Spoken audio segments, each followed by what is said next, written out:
Hi, here are 9 things I'm learning or improving on this period of becoming the very best version of myself. I know we've had a lot of people portrays on this big topic, becoming the very best version of yourself. So I'll start by first saying it's something that I have known, or I've experienced countless times, trying to improve, trying to be better. But I think this period I'm trying to like find myself again. Yes, find my spark again. That is what I'm doing in this period. So here are the things that I've been learning and improving on, things that were there that I try to like improve on again. So one is not shrinking myself for the sake of peace. I think for the longest time I've done that as a person.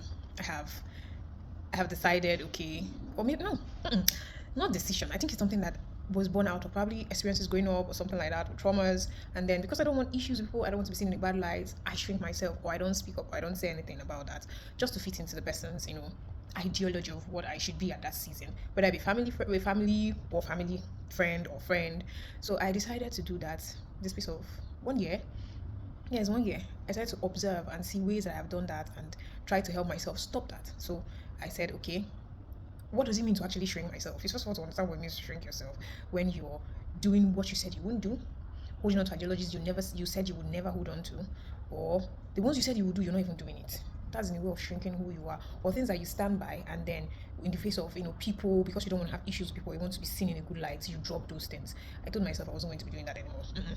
We are done. That era has passed. Okay, number two is being a friend to my friend. I want to be that friend indeed for my friends. It's not like I've not been doing that, but probably I've been doing passively, giving the attention, the availability, giving the listening ears to them. Yes, I do that, but I think I want to be intentional.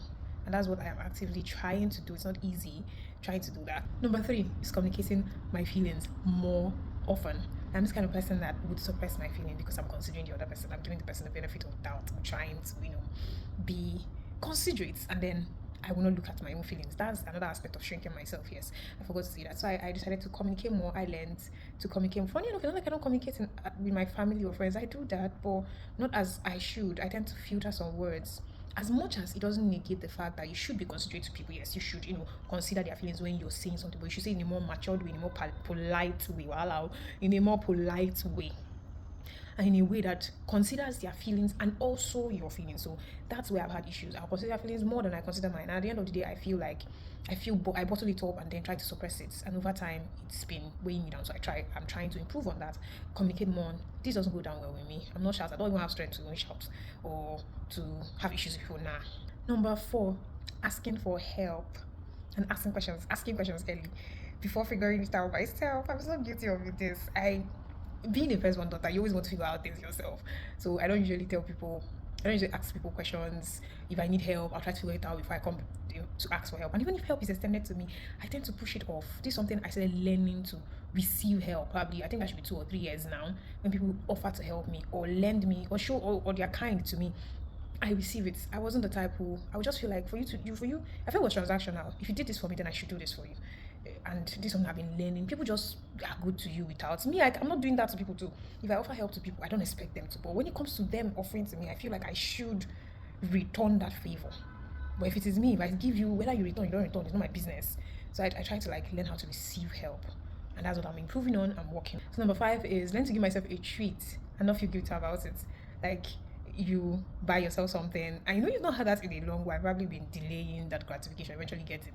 And probably the season where you got that, you still have other expenses to make, other things to do, and then you're feeling guilty. It's my person, she will say, if it is chicken that you want to eat, you go and eat it. Treat yourself. Don't overwork yourself. Don't overworry yourself. Something like that. And I'm learning to do that without feeling guilty, and also learning how to allocate money for that, to treat and prioritize myself, giving myself a treat, whether it's to buy a gift, a new item for myself, or go out and buy a snack or anything I want to eat.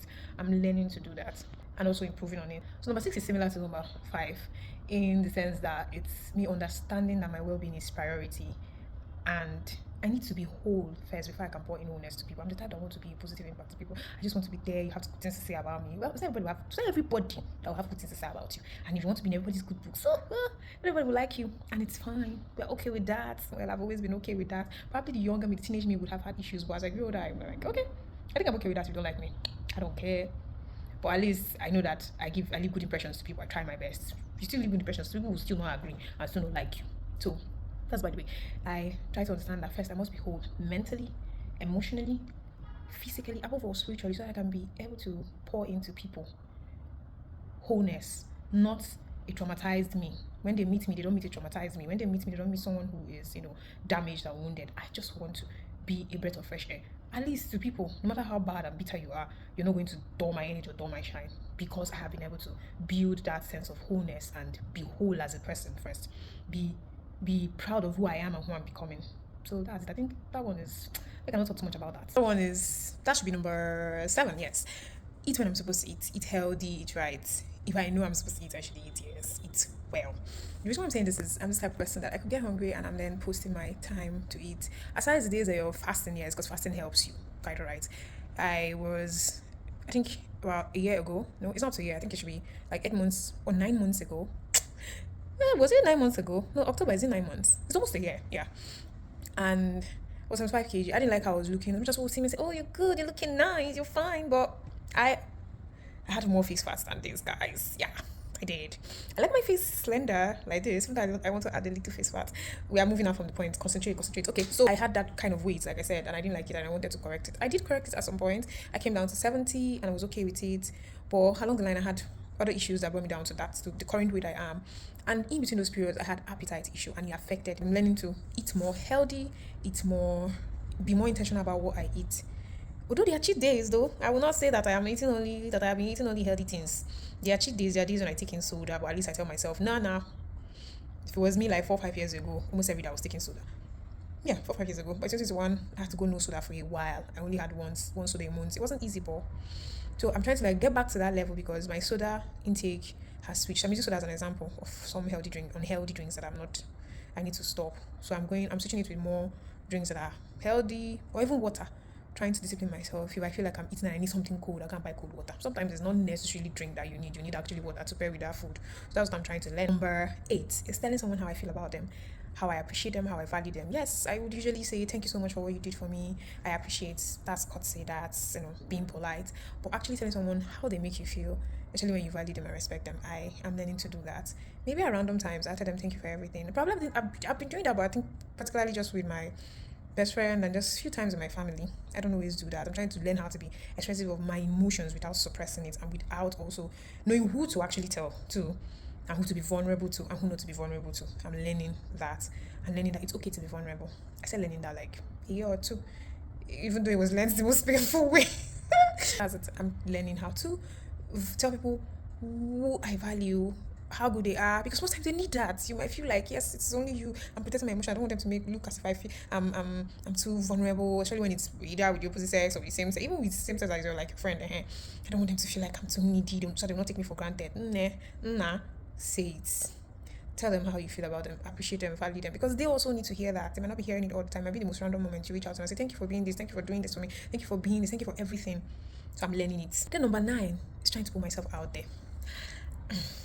I am some of this group of persons that all my life it is, let me tell you, when I was in school, it was school, house, church, market, the mall when I want to buy something. That has been my life. If I'm to go anywhere outside this, it's either family took me out, like I went out with my cousin, I went out with my family members, or a friend, which is very few occasions. That has been my route, even when I started working. So I'm trying to like explore. I entered this year and I want to explore. I want to travel places. I want to go to places I've never even been. I've only been out of the East twice. One was for a wedding, 2 was a convention, and that's it. I've been around the East, and it's not for fun, to be honest. It's either I'm going to the village or I'm going for somebody's wedding. Yeah, well, wedding is fun, but at least I'm not going to explore that land. And I'm the type that loves travel. I want to see new places. I've always wanted. I've only been seeing them through my phone, so I'm trying to learn and also plan for it. It's not something you just go and do like this. In this economy, you have to. So I'm trying to learn how to do that. Trying to learn how to put myself out there physically, attend meetings, attend programs. With the nature of my job, being a doctor is not easy. Sometimes you can be on call and then there's a meeting you plan to go to, and then because you're on call, you're attending to patients, you go there late or you never even go at all. That's the life of a medic. So I'm trying to find the balance. I don't want my life to be tied to medicine. I want to see the world. So that's it. I'm trying to learn how to put myself out there physically, attend events, hang out with friends, connect, network, and then put myself out there online also. I think yes, it was Mel Robbins that said your social media space, it's not for your family. It's not for your friends. That's how she said it, right? Yes, that it's for people to see you, get to connect with who you are, what you do, what you love. So I'm trying to do that. I'm trying to put myself out there. I've been the type of say, no, I don't want to share myself on social media. I'm a private person. But if I check my save since 20, when that's how I use the phone, way earlier than I think 2012, 20, no, not 2012, 20, what is even that again? I cannot remember, but it's been a long time. It's obviously 10 years or more than 10 years, yes. So if I have actively been serious with this social media thing, maybe from Facebook that I started with on WhatsApp, I probably would have been yes, blowing comes with it, but I probably would have had money and probably had that financial freedom to explore and see the wonders of this world and wonders of creation that my Savior Jesus, my Lord, my Father made. That is what I want to do. I want to explore the world. I want to see how the world is. Those things I see on my phone, I want to see how they are in real life in my ears. Yeah, I just want to go around the world and see. So if I had started it, putting out content, obviously it's not everything you bring out online. I have learned that. I think that was major reason. Like, I don't have strength. People put this, but I'm trying to do that now. Share bits of my life, bits of my life, yes.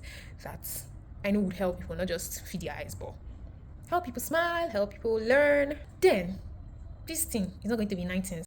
Okay, there will be a bonus point, yes, that I'm going to add, even though it's 19. It's a bonus points. This one is learning to calm my nervous system. Oh my god.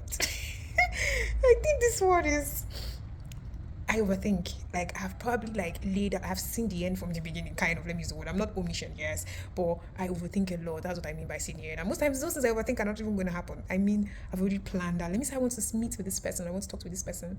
Let's talk with this person in a particular matter. We've already had a discussion in my mind. I've already said how things are and already expected this response. Sometimes it might not be that way.